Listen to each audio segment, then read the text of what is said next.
Oh, we are live. That was quick today. Welcome, everybody. Happy Thursday. We are here, Lesley and I, my associate coach, to discuss the profitable interior designer that we want you to be and how you can get there. So, Lesley, why don't you introduce our topic today? So don't click away because you saw Google business listing in the title, because I promise this is actually A, important for designers, B, easy for designers. So don't freak out. But we are going to talk about your Google business listing. And I'm not talking about just your name or web page coming up on a search results page. This is that lovely little column on the right-hand side that's like almost like a call out of your business, photos, your business name, contact info, hours. This is something that you can set up through Google if you haven't already, and it's free. And trust me, you want to play nice with the Google gods. And let me tell everybody why, because we have some statistics for you. This is not just fluff and things we want you to do because we want to keep you busy unnecessarily, right? What we teach in our academy and to all our clients is what you do has to be efficient and has to be as quick as possible. And you have to get the biggest bang for your buck. So one of the things I want to tell you is that 73% of people who look for interior design services choose a business that shows up on a Google business listing. That's huge. That number is gigantic. Gigantic. So I want an interior designer. I'm going to Google. What am I Googling? It depends on who I am, right? But in my case, I would be Googling my location, the best interior designer in, and my location, right? So if anyone just wants to say interior design in their location, go to an incognito window on your computer. Don't go from your main Safari or Firefox, or do an incognito window. I hope you know how to do that. And do a search, or ask somebody not in your area to do a search and see if they come up with you. Second statistic, only 65 to 70% of interior designers even have a Google business profile. Can you imagine 73% of people go to Google to hire an interior designer, but 65 to 70% of them don't have their Google profile set up, their business profile. You're handing business to people who have Google business listings. Whether they're better than you or not, it doesn't matter. They just know how to market themselves, right? Boom. Right. So last statistic, of those who do have a business Google business profile, I always say it wrong, only 40% of interior designers have it optimized properly and are using it properly to keep it on that status where they're coming up on a regular basis. Yeah. So in addition to social media and referrals, your clients are looking for you on Google. So you need to be there, okay? Being on Google is like marketing 101 for any small business. And I'm going to say any small local business, because Google business profiles are specifically meant for local businesses. So people can find you. As a matter of fact, as an online kind of international business coach, technically my Google business profile is not to be found in the local market, right? So it's different for me, but for interior designers, like where do you have your service areas on your Google profile? I'm glad you mentioned that, because I wanted to point out, people sometimes get turned off by this right away. They're like, well, I work from home. I don't want to put my home address online. You don't have to list. You have to give Google your address, but you do not have to publish it. Like you were just saying, service area is the term Google uses. You can say, I serve this neighborhood, this city, this region, this state. You have a lot of control as to what you say your service area is. I do think they limit the geography. I can't remember what the radius is, but you can absolutely say, this is the area I serve, rather than here is my physical address in Google. Yes. And that is the better way to do it. These are the areas that I serve. So that if people in the town next door to you, or the area next door to you, are looking for an interior designer, they may still come up with you because it's in your profile, right? So we provide a free, no cost Google business profile tutorial. It's in our free resources. We put it in the comments here, in the description here, so you can get right to it. But if you can't, if where you're watching this doesn't have it exactly right, just go to nancygamzacoffer.com and look for my free resources. It's in there, Google business profile tutorial. We've already had about 150 interior designers grab it and start to optimize their profiles, which is, again, just so important. So how often do you update your Google profile? Because it's not just about putting it up there. It's kind of like your website. You have to update it on a regular basis. It's a living, breathing part of your business. So how often do you update your Google business profile or put something and post? And what do you post? So I do update my hours not all the time, but if there's a holiday coming up, sometimes Google will prompt you to do it. But if you go in and say, hey, we're closed Labor Day, Google loves that because they know you're an active business engaging with your listing. There's also a spot to do a post on your Google business listing. Think of it like a mini blog or mini social media post, and you can include a link in there. So whether you have a special offer, a blog post, your website, your portfolio, you can put images and text in a link. And again, that tells Google you're an active, engaged business. I want to say that I do once a week or once every other week a post. I shouldn't say my wonderful social media manager does that. But we've made Google business part of our social media strategy because it matters so much to Google to show that you are an up-to-date, active business. You will show higher in the results and in the rankings if you have Google reviews, you update your listing, and things stay current. Correct. So we do the same thing. We will take our social media program and feed it right into Google profile as well. So all our blogs go to Google, business profiles, even some of our social media posts go, and we just actively feed it. And you're right. What I used to do when I got an email from Google, update your profile, I used to just delete it. I don't care. Like, my clients know I'm not working. Exactly. My clients know I'm not working on Labor Day. I don't have to fill this out, but filling it out or answering Google's emails sometimes helps you show higher on the rankings. Listen, if someone goes to their computer and looks for an interior designer in, Macon, Georgia, and doesn't come up with you and you're in Macon, Georgia, then that makes me cry because you work so hard, right? It really does. It makes You're not being found on the internet, which is kind of a big deal nowadays.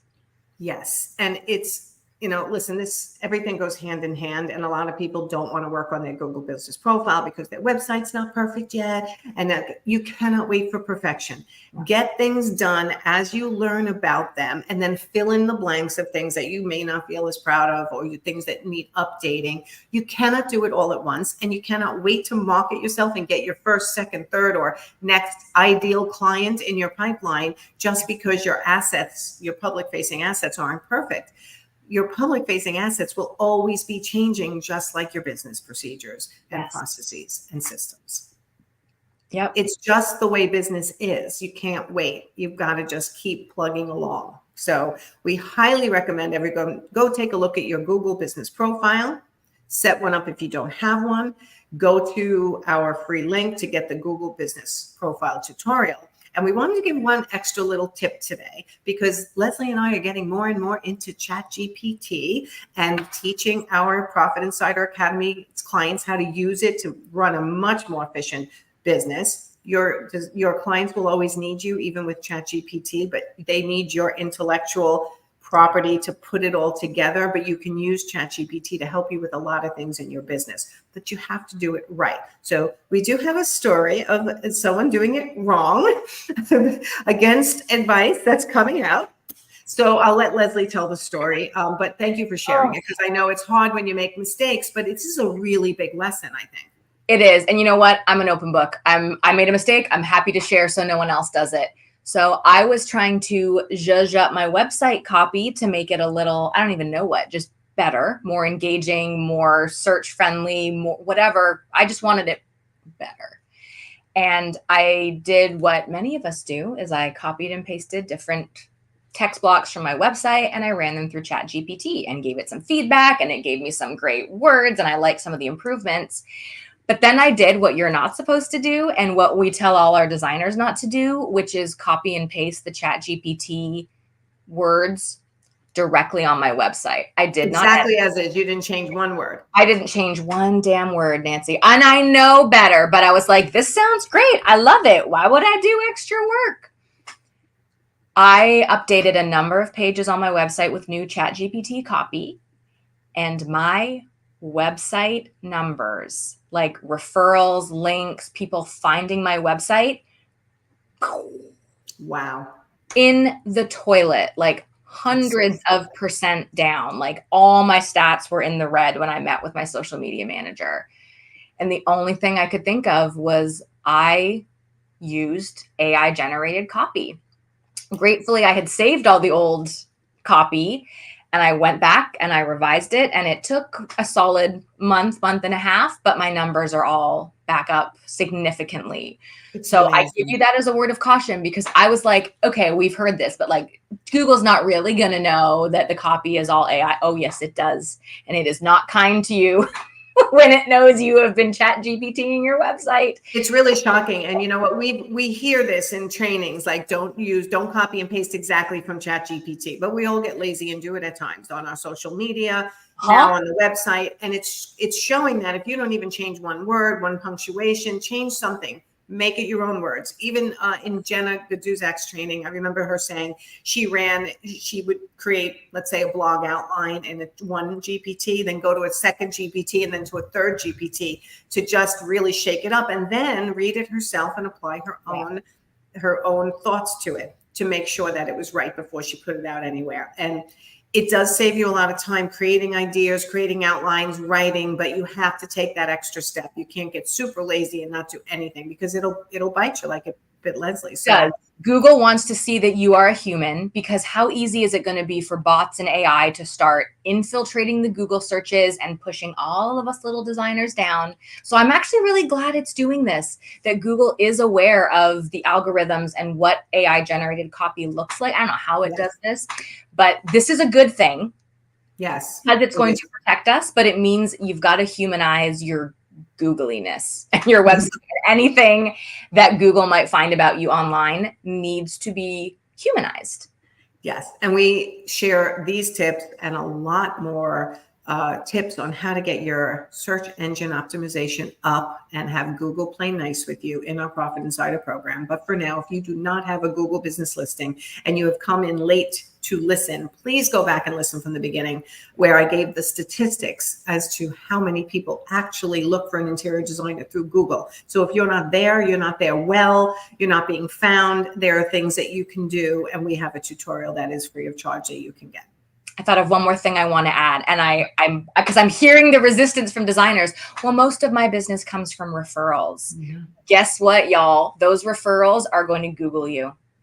They're going to research you before they reach out. And you're right. Most of your business probably does come from referrals. The higher end you get, the more likely that is, the more luxury your clients are. But they're always going to search for you online to back up that referral. They're going to look at your website. They're going to find your social media. So this matters just as much for the designers who mainly have referrals as their lead source as it does to designers who are looking to the internet to be their main lead source. Definitely. That was a great point, because even if someone refers somebody to me, I'm going to Google and I'm checking out their Facebook, their Instagram, their LinkedIn, their website, and anything Google has to say about them. So if they do not look like they're running their public facing profiles well, and they look sloppy or inconsistent or non-existent, I right away think if they can't run their marketing, then they might not be running my job very well. Okay, so this is why marketing is not just about getting new clients direct. It's also about your public facing persona. What a client's going to think of you when they see you. And are they going to think, absolutely, I want to work with this person? Or are they going to think they're not very efficient? They don't even, their Google profile's all out of whack. There's an old picture of them that doesn't even look like them anymore. It looks like from 10 years ago, right? Different things don't match.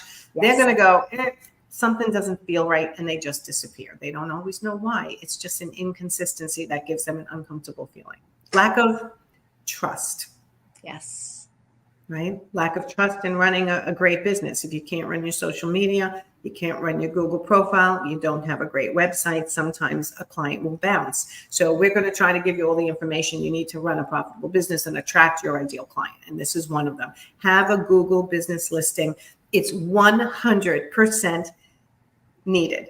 Yes. Not an option, not a maybe. It's number one for your marketing. Have a Google business listing. So if you don't know how to do it, go to my website or go to the link that's provided and get your free Google tutorial. Okay. Anything else, Lesley, that we missed? It's free. The tutorial's free. The business listing is free. You have no excuse. Have an assistant do it. You're not too busy. Make it happen. This is that important to your business. And it Yes. will take time. Once it's set up, you know, people aren't going to be knocking down your door, but this is the long game, and making sure that you are searchable online, that you have claimed your business, and that when people are searching for a designer in your area, they are finding you. Yeah. Okay. And that's the end of this broadcast. We will see you next week. I don't know what the topic will be, but for the Profitable Interior Designer broadcast that Lesley and I do every week. Thank you, Lesley. Everyone, go have a great Thursday. Bye, everyone. Bye, everyone.